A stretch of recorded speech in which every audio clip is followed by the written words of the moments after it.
जय जगन्नाथ बंधुगण आज आम जानिबा 18 मार्च 2025 मंगलवार दिन द्वादश राशि राशिफल विषय। एही दैनिक राशिफल चंद्रंको गोचर गणना को नहीं आधारित एवं चंद्रंको गोचर गणना आम जीवन रे बहुत प्रभाव पकई थाए। तो आसंतु सर्वप्रथमे जानिबा आजिर तिथि और राशि नक्षत्र विषय।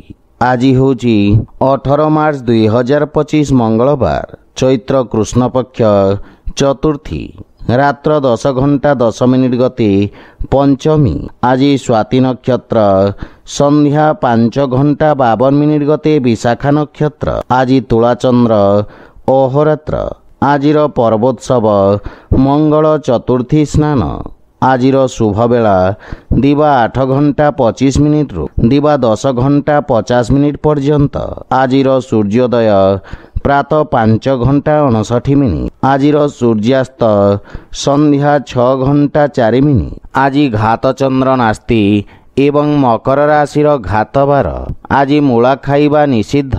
तो बंधुगण आसंतु जानिबा आजिर राशिफल विषय। ता पूर्वरु आम चैनल को जो मैंने नुआ करी आछंती तले थिवा लाल रंगर सब्सक्राइब बटन को दबाई आम चैनल को सब्सक्राइब करंतो ओ पाखरे थिवा घंटी बटन को दबाई ऑल रे सिलेक्ट करंतो काहेकि ना आमे अपलोड करिथिवा प्रत्येक वीडियो रो नोटिफिकेशन आपण सर्वप्रथमे पाई परिबे। तो प्रथमे जानिबा मेष राशि विषय। आपणक सप्तम भाव रे चंद्रदेवंको गोचर आपणको सहयोगींक द्वारा लाभ प्रदान करिबा। वाणिज्य व्यवसाय रे नूतन संपर्क प्रतिष्ठा हेबा जहा पारस्परिक लाभदायक सहभागितारे परिणत हेबा। एही समय आपणक पई अत्यंत शुभ अटे एवं भाग्य आपणक सपक्षरे रहिछि। पारिवारिक जीवन रे जीवन साथींक पूर्ण समर्थन मिलिबा। संतान पक्षरु सुखद समाचार प्राप्ति हेबा। कर्म क्षेत्र रे जीवन साथींक परामर्श सहायक सिद्ध हेबा एवं पति पत्नींक संपर्क रे प्रगाढ़ता आसिब। भाई और बंधु मानकर समग्र संगठन आपणक मन को खुशी एवं आत्मविश्वास रे परिपूर्ण करिब। विवाह योग्य व्यक्तिंक पई किछि भल प्रस्ताव आसी पारे। प्रेम जीवन रे मधुरता रहिब एवं आर्थिक लाभ रे धीरे धीरे वृद्धि घटिब एवं दीर्घकालीन योजना गुड़िकरू लाभ मिलिब। योजनाबद्ध उपाय रे करा जाइथवा समस्त कार्य सर्वोत्तम सफलता हासिल करिब एवं आपणक सामाजिक क्षेत्रर विकास हेबा। नूतन कार्यर रूपरेखा प्रस्तुत करिबे एवं आपण स्वास्थ्य संबंधित समस्यारू मुक्ति पाइबे। मानसिक सुख एवं शांति अनुभव करिबे। आज आपण ओं श्री महालक्ष्मी नमः मंत्र जप करंतो शुभ फल पाइबे। वृष राशि आपणक राशि स्थान रु षष्ठ भाव रे चंद्रदेवंको गोचर आपणक खर्च रे वृद्धि करिब।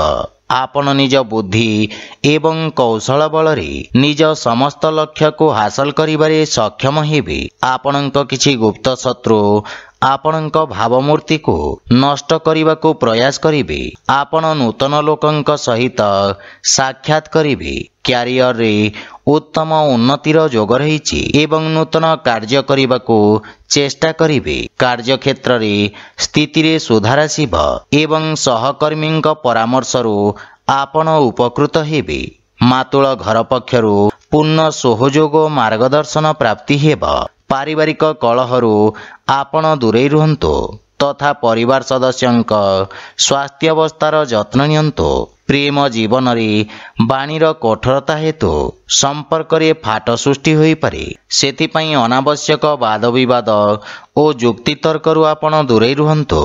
जदि आपण व्यावसायिक ऋण पई चेष्टा करुछंती ताहेले जणे परिचित व्यक्तिंक सहाय्य पाइबार संभावना रहिछि। गंठी पीड़ा जंत्रणा भोगुथिबा रोगी माने उपकृत हेबे। आज आपण वृद्ध लोकंको सहाय्य करंतो शुभ फल पाइबे। मिथुन राशि आज आपणक पंचम भाव रे चंद्रदेवंको गोचर आपणक कार्य क्षेत्र रे जणे परिचित व्यक्तिंक माध्यम रे लाभर स्थिति प्रदान करिब।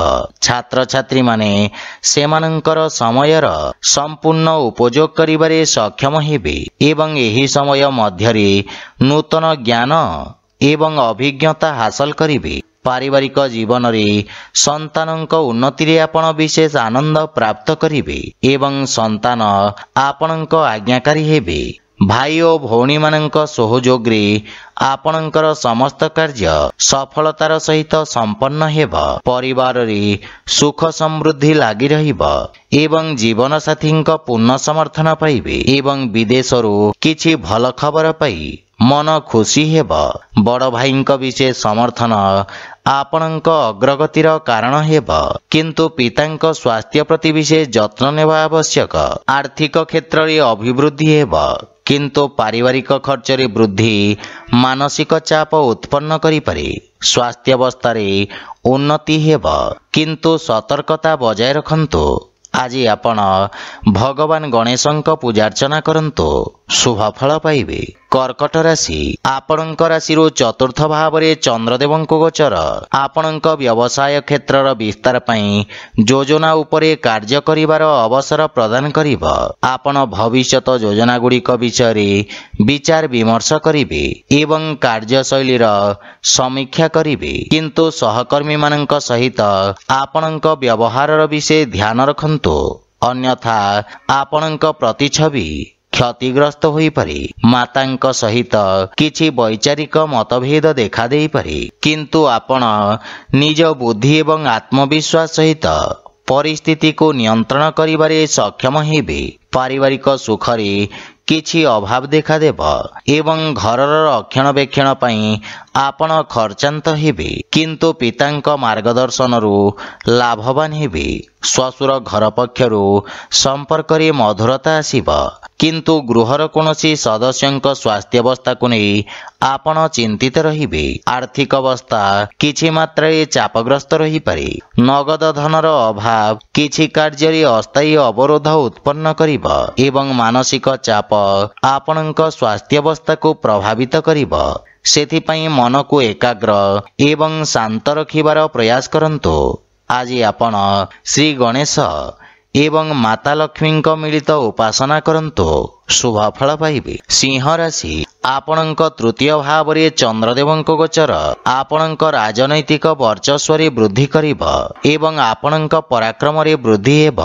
ଆପଣ ନିଜ ଭିତରେ ଏକ ନୂତନ ସକାରାତ୍ମକ ଶକ୍ତି ଅନୁଭବ କରିବାକୁ ସମର୍ଥ ହେବେ। ସାମାଜିକ ମାନ ସମ୍ମାନ ବୃଦ୍ଧି ପାଇବ। ଆପଣଙ୍କ ଭାଇ ଭଉଣୀଙ୍କ ସାହାଯ୍ୟରେ ସମସ୍ତ କାର୍ଯ୍ୟ ସଫଳ ହେବ। ପାରିବାରିକ ପରିବେଶ ସ୍ୱାଭାବିକ ରହିବ, କିନ୍ତୁ ଆପଣଙ୍କ ଭାଇ ଭଉଣୀମାନେ କିଛି ସମସ୍ୟାର ସମ୍ମୁଖୀନ ହୋଇପାରନ୍ତି। ଶ୍ୱଶୁର ଘର ପକ୍ଷରୁ କିଛି ବାଦବିବାଦ ଓ ମନମାଳିନ୍ୟର ସମ୍ଭାବନା ରହିଛି, ସେଥିପାଇଁ ବୁଝି ବିଚାରି କଥାବାର୍ତ୍ତା କରନ୍ତୁ। ଜୀବନସାଥୀଙ୍କ କିଛି ସ୍ୱାସ୍ଥ୍ୟ ସମ୍ବନ୍ଧିତ ସମସ୍ୟା ଦେଖାଦେଇପାରେ, ସେଥିପାଇଁ ମାନସିକ ଚିନ୍ତାକୁ ନିଜ ଉପରେ ପ୍ରଭାବୀ ହେବାକୁ ଦିଅନ୍ତୁ ନାହିଁ। ଆର୍ଥିକ ସ୍ଥିତି ଉତ୍ତମ ଅନୁକୂଳ ରହିଛି ଏବଂ କୌଣସି ପ୍ରକାର ଗୁପ୍ତ ମାର୍ଗରୁ ଧନ ପ୍ରାପ୍ତିର ସମ୍ଭାବନା ରହିଛି, କିନ୍ତୁ ସ୍ୱାସ୍ଥ୍ୟାବସ୍ଥାରେ ଅନିୟମିତ ରକ୍ତଚାପ ଜନିତ ସମସ୍ୟା ଦେଖାଦେଇପାରେ, ସେଥିପାଇଁ ସ୍ୱାସ୍ଥ୍ୟାବସ୍ଥାକୁ ଅଣଦେଖା କରନ୍ତୁ ନାହିଁ। ଆଜି ଆପଣ ଭଗବାନ କୃଷ୍ଣଙ୍କୁ ତୁଳସୀ ଦଳ ଅର୍ପଣ କରନ୍ତୁ, ଶୁଭ ଫଳ ପାଇବେ। କନ୍ୟା ରାଶି, ଆପଣଙ୍କ ଦ୍ୱିତୀୟ ଭାବରେ ଚନ୍ଦ୍ରଦେବଙ୍କ ଗୋଚର ଆପଣଙ୍କ ବାଣୀକୁ ପ୍ରଭାବଶାଳୀ କରିବ ଏବଂ ଆପଣଙ୍କ ବ୍ୟକ୍ତିତ୍ୱରେ ଏକ ନୂତନ ଆକର୍ଷଣ ହେବ। ଲୋକମାନେ ଆପଣଙ୍କ ଠାରୁ ପରାମର୍ଶ ଏବଂ ମାର୍ଗଦର୍ଶନ ପ୍ରାପ୍ତ କରିବେ। ବକ୍ତୃତ୍ୱ ଏବଂ ଲେଖନୀ ସମ୍ବନ୍ଧିତ ବ୍ୟବସାୟର ଖ୍ୟାତି ବିସ୍ତାର ହେବ ଏବଂ ନୂତନ ସୁଯୋଗ ମିଳିବ। ଆପଣଙ୍କ ବାଣୀର ମଧୁରତା ଆପଣଙ୍କ ସମ୍ପର୍କରେ ଏକ ନୂତନ ସତେଜତା ଆଣିବ। ପାରିବାରିକ ଜୀବନରେ ସୁଖ ଏବଂ ସମୃଦ୍ଧତା ଆସିବ। ଆପଣ ଜୀବନସାଥୀଙ୍କ ଠାରୁ ସମ୍ମାନ ପ୍ରାପ୍ତ କରିବେ। ସାନ ଭାଇ ଭଉଣୀଙ୍କ ଠାରୁ ସ୍ନେହ ପାଇବେ ଏବଂ ସେମାନେ ଆପଣଙ୍କୁ ଅନୁସରଣ କରିବେ। ପ୍ରେମ ସମ୍ବନ୍ଧ ପାଇଁ ସମୟ ଉତ୍ତମ ଅନୁକୂଳ ରହିଛି ଏବଂ ପୂର୍ବରୁ ଲାଗି ରହିଥିବା ଦୂରତ୍ୱ ଦୂର ହେବ। ଆର୍ଥିକ ସ୍ଥିତି ଉତ୍ତମ ହେବାକୁ ଲାଗିବ। ଆୟର ନୂଆ ସ୍ରୋତରୁ ଧନ ପ୍ରାପ୍ତିର ଯୋଗ ରହିଛି। ଅଧିକାରୀ ବର୍ଗରୁ ଆପଣଙ୍କ କାର୍ଯ୍ୟକୁ ସମ୍ମାନ ପ୍ରାପ୍ତି ହେବ। ଛାତ୍ରଛାତ୍ରୀମାନେ ନିଜକୁ ଉପଯୁକ୍ତ ଭାବରେ ପ୍ରକାଶ କରିବାକୁ ସମର୍ଥ ହେବେ ଏବଂ ଉନ୍ନତିର ମାର୍ଗ ପ୍ରଶସ୍ତ ହେବ ଏବଂ ଆପଣଙ୍କ କାର୍ଯ୍ୟ ସବୁଠାରେ ପ୍ରଶଂସିତ ହେବ। ସ୍ୱାସ୍ଥ୍ୟାବସ୍ଥା ଉତ୍ତମ ଅନୁକୂଳ ରହିବ ଏବଂ ଶ୍ୱାସ ସମ୍ବନ୍ଧିତ ରୋଗରେ ସୁଧାର ଆସିବ। ଆଜି ଆପଣ ଗୋମାତାଙ୍କୁ ଖାଇବାକୁ ଦିଅନ୍ତୁ, ଶୁଭଫଳ ପାଇବେ। ତୁଳା ରାଶି, ଆପଣଙ୍କ ରାଶି ସ୍ଥାନରୁ ଚନ୍ଦ୍ରଦେବଙ୍କ ଗୋଚର ଆପଣଙ୍କୁ ପୂର୍ବରୁ ଚାଲିଥିବା କିଛି ସମସ୍ୟାରୁ ମୁକ୍ତି ପ୍ରଦାନ କରିବ। ଆପଣଙ୍କ ବ୍ୟକ୍ତିତ୍ୱରେ ଆକର୍ଷଣ ଏବଂ ସୌନ୍ଦର୍ଯ୍ୟ ଆସିବ। କାର୍ଯ୍ୟକ୍ଷେତ୍ରରେ ଆପଣ କରିଥିବା ପରିବର୍ତ୍ତନରୁ ସକାରାତ୍ମକ ପରିଣାମ ପ୍ରାପ୍ତି ହେବ ଏବଂ ଆପଣଙ୍କ ବ୍ୟବହାରିକ ଚିନ୍ତାଧାରା ଆପଣଙ୍କୁ ସମାଜରେ ସମ୍ମାନ ପ୍ରଦାନ କରିବ। ଛାତ୍ରଛାତ୍ରୀମାନଙ୍କ ପାଇଁ ଇଚ୍ଛାକୃତ କ୍ଷେତ୍ରରେ ଉଚ୍ଚ ଶିକ୍ଷାର ମାର୍ଗ ପ୍ରଶସ୍ତ ହେବ। କାର୍ଯ୍ୟକ୍ଷେତ୍ରରେ ଜୀବନସାଥୀଙ୍କ ପରାମର୍ଶ ସହାୟକ ସିଦ୍ଧ ହେବ ଏବଂ ଜୀବନସାଥୀଙ୍କ ସହିତ ସମ୍ପର୍କରେ ପ୍ରଗାଢ଼ତା ଆସିବ। ମାତାଙ୍କ ପକ୍ଷରୁ ଲାଭ ହେବାର ସମ୍ଭାବନା ରହିଛି ଏବଂ ବିଦେଶରୁ ସୁଖଦ ଖବର ମିଳିବ। ଭାଇ ଓ ସାଙ୍ଗମାନଙ୍କ ସହଯୋଗ ଆପଣଙ୍କୁ ଖୁସି ଏବଂ ଆତ୍ମବିଶ୍ୱାସରେ ବୃଦ୍ଧି କରିବ। ବିବାହଯୋଗ୍ୟ ବ୍ୟକ୍ତିଙ୍କ ପାଇଁ କିଛି ଭଲ ପ୍ରସ୍ତାବ ଆସିପାରେ। ପ୍ରେମ ଜୀବନ ମଧୁର ରହିବ ଏବଂ ରାଜକୀୟ ପକ୍ଷରୁ ଆର୍ଥିକ ଲାଭ ପ୍ରାପ୍ତି ହେବ ଏବଂ ଆର୍ଥିକ ସ୍ଥିତି ସୁଦୃଢ଼ ରହିଛି। ସ୍ୱାସ୍ଥ୍ୟାବସ୍ଥା ଉତ୍ତମ ଅନୁକୂଳ ରହିଛି। ଆଜି ଆପଣ ଗୋମାତାଙ୍କୁ ଖାଇବାକୁ ଦିଅନ୍ତୁ, ଶୁଭଫଳ ପାଇବେ। ବିଛା ରାଶି, ଆପଣଙ୍କ ଦ୍ୱାଦଶ ଭାବରେ ଚନ୍ଦ୍ରଦେବଙ୍କ ଗୋଚର ଆପଣଙ୍କ ରୋଜଗାର କ୍ଷେତ୍ରରେ କିଛି ବାଧାବିଘ୍ନ ସୃଷ୍ଟି କରିବ। କ୍ରୋଧର ଅଧିକତା ଆପଣଙ୍କ ପାଇଁ କ୍ଷତିକାରକ ହେବ। କୌଣସି ନିଷ୍ପତ୍ତି ନେବା ପୂର୍ବରୁ ଭବିଷ୍ୟତର ଯୋଜନା ବିଷୟରେ ଭଲ ଭାବରେ ଚିନ୍ତା କରିବା ଲାଭଦାୟକ ହେବ। ଛାତ୍ରଛାତ୍ରୀମାନଙ୍କୁ ନିଜ ଏକାଗ୍ରତା ବଜାୟ ରଖିବାକୁ ଅଧିକ ସଂଘର୍ଷ କରିବାକୁ ପଡ଼ିବ। ପାରିବାରିକ ଜୀବନରେ ବୈବାହିକ ଦାମ୍ପତ୍ୟ ଜୀବନରେ ସୁଧାର ଆସିବ, କିନ୍ତୁ ପ୍ରେମ ଜୀବନ ପାଇଁ ସମୟ ଅନୁକୂଳ ନୁହେଁ। ଧାର୍ମିକ ଆଧ୍ୟାତ୍ମିକ କାର୍ଯ୍ୟ ପ୍ରତି ଆପଣଙ୍କ ରୁଚି ବଢ଼ିବ ଏବଂ ଆର୍ଥିକ ସ୍ଥିତି ଉତ୍ତମ ଅନୁକୂଳ ରହିଛି ତଥା ଆର୍ଥିକ ଲାଭ ପ୍ରାପ୍ତ କରିବେ ଏବଂ ଅନାବଶ୍ୟକ ଖର୍ଚ୍ଚରେ ନିୟନ୍ତ୍ରଣ ଲାଗି ରହିବ। ବ୍ୟବସାୟୀମାନଙ୍କ ଆୟ ବୃଦ୍ଧି ପାଇବ, କିନ୍ତୁ କିଛି ଶାରୀରିକ ଅସୁବିଧାର ସମ୍ଭାବନା ରହିଛି। ଆଜି ଆପଣ ଶିବଲିଙ୍ଗରେ ଜଳ ଅର୍ପଣ କରନ୍ତୁ, ଶୁଭଫଳ ପାଇବେ। ଧନୁରାଶି, ଆପଣଙ୍କ ଏକାଦଶ ଭାବରେ ଚନ୍ଦ୍ରଦେବଙ୍କ ଗୋଚର ଆପଣଙ୍କ ଲାଭର ସ୍ଥିତିକୁ ବୃଦ୍ଧି କରିବ। ଜମି ଏବଂ ଖଣିଜ ବ୍ୟବସାୟରେ ଜଡ଼ିତ ବ୍ୟକ୍ତି ଅପ୍ରତ୍ୟାଶିତ ଲାଭ ଅର୍ଜନ କରିବେ। ଆପଣଙ୍କ ଦ୍ୱାରା ଅତୀତରେ କରାଯାଇଥିବା କାର୍ଯ୍ୟରୁ ଆପଣଙ୍କ ମାନସମ୍ମାନ ବୃଦ୍ଧି ପାଇବ। ପାରିବାରିକ ଜୀବନରେ କିଛି ଶୁଭ ସମାଚାର ପାଇବାରୁ ମନରେ ପ୍ରସନ୍ନତାର ଭାବ ରହିବ ଏବଂ ପରିବାରରେ ସୁଖଦ ବାତାବରଣ ଲାଗି ରହିବ ଏବଂ ଗୃହର ଛୋଟ ସଦସ୍ୟଙ୍କ ସହିତ ଉତ୍ତମ ସମୟ ଅତିବାହିତ କରିବେ। ପରିବାରରେ ସମସ୍ତଙ୍କ ସହିତ ନମ୍ରତାପୂର୍ଣ୍ଣ ଆଚରଣ ଦ୍ୱାରା ଲାଭ ଏବଂ ମାନସିକ ଶାନ୍ତି ପ୍ରାପ୍ତି ହେବ। ଆପଣଙ୍କ ପ୍ରଭାବଶାଳୀ ବାଣୀ ଛୋଟ ଭାଇମାନଙ୍କ ସହିତ ସମ୍ପର୍କକୁ ସୁଦୃଢ଼ କରିବ ଏବଂ ସେମାନେ ଆପଣଙ୍କ ଅନୁସରଣ କରିବେ। ପିତାଙ୍କ ପୂର୍ଣ୍ଣ ସହଯୋଗ ପ୍ରାପ୍ତି ହେବ। ଆର୍ଥିକ ସ୍ଥିତି ଆହୁରି ସୁଦୃଢ଼ ହେବାକୁ ଲାଗିବ। ପୂର୍ବରୁ ବକେୟା ଦେଇଥିବା ଅର୍ଥ ଆପଣ ଆଜି ଫେରି ପାଇବେ ଏବଂ କିଛି ମାନ୍ୟଗଣ୍ୟ ବ୍ୟକ୍ତିଙ୍କ ସହିତ ସାକ୍ଷାତ କରିପାରନ୍ତି। ବାଣିଜ୍ୟ ବ୍ୟବସାୟରେ ଉନ୍ନତି ହେବ ଏବଂ ଦୀର୍ଘଦିନ ଧରିଥିବା ସ୍ୱାସ୍ଥ୍ୟ ସମସ୍ୟାର ସମାପ୍ତ ହେବ। ଆପଣ ଶକ୍ତିଶାଳୀ ଏବଂ ପରିଶ୍ରମୀ ହେବେ। ଆଜି ଆପଣ ଗାୟତ୍ରୀ ମନ୍ତ୍ରର ଜପ କରନ୍ତୁ, ଶୁଭଫଳ ପାଇବେ। ମକର ରାଶି, ଆଜି କାର୍ଯ୍ୟକ୍ଷେତ୍ରରେ ନୂତନ ଯୋଜନା ଦ୍ୱାରା ଅଗ୍ରଗତି ହେବ। ବ୍ୟବସାୟୀମାନେ ନୂତନ ରୋଜଗାର ଏବଂ ଉନ୍ନତ ନିଯୁକ୍ତିର ସୁଯୋଗ ପାଇବେ। ଉଚ୍ଚ ଅଧିକାରୀଙ୍କ ସମ୍ପୂର୍ଣ୍ଣ ସହଯୋଗ ମିଳିବ। ରାଜକୀୟ ପକ୍ଷରେ ଜଡ଼ିତ ଲୋକମାନେ ଆର୍ଥିକ ଦୃଷ୍ଟିରୁ ଉପକୃତ ହେବେ। ନୂତନ ବ୍ୟବସାୟ ଆରମ୍ଭ କରିବା ପାଇଁ ଦିନଟି ଉତ୍ତମ ଅନୁକୂଳ ରହିଛି ଏବଂ ଲାଭର ସ୍ଥିତି ଉତ୍ତମ ରହିଛି। ଆପଣଙ୍କ ନୂତନ ଚିନ୍ତାଧାରା ଏବଂ କ୍ରାନ୍ତିକାରୀ ଭାବନା ଆପଣଙ୍କ କାର୍ଯ୍ୟକ୍ଷେତ୍ରରେ उत्तम परिणाम प्रदान करिब। पारिवारिक जीवन रे पितांक सहित संपर्क सुदृढ़ हेब एवं परिवार रे एक मनोरम परिवेश रहिब। संतान आपणक मार्गदर्शन अनुसरण करिवे एवं आपण जीवन साथी भावना को सम्मान करिवे। परस्पर प्रति प्रेम भाव वृद्धि पाइब। नूतन आयर उत्स सृष्टि हेब एवं आर्थिक स्थिति सुदृढ़ हेबाकु लागिब। स्वास्थ्य अवस्था उत्तम अनुकूल रहिछि किंतु श्वास संबंधित रोगी सावधान रहिबा उचित। आज आपण हनुमान चालीसार पाठ करंतु शुभ फल पाइबे। कुंभ राशि चंद्रदेवंक नवम भाव रे गोचर आपणक पई भाग्यवर्धक रहिब।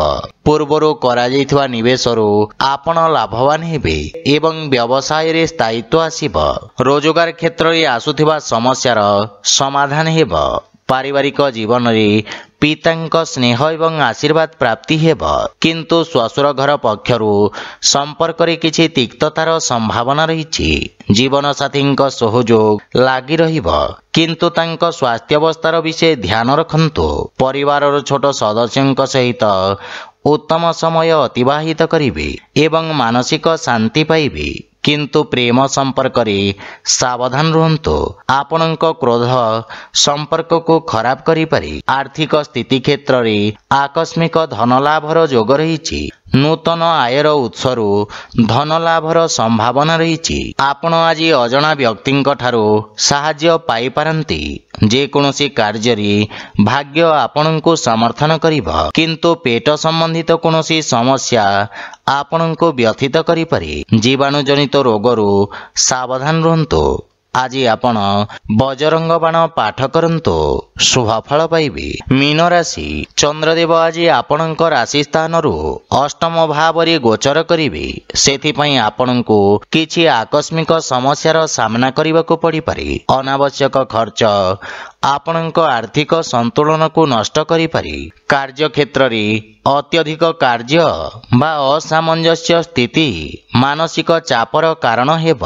परिवार सदस्यंक सहित छोट प्रसंग को नहीं मतभेद होई पारे। दैनिक कार्य रे व्यवधान उत्पन्न हेब एवं भाई भौणींक संपर्क रे तिक्तता आसीबार संभावना रहिछि किंतु मातांक स्वास्थ्य प्रति विशेष ध्यान रखंतु।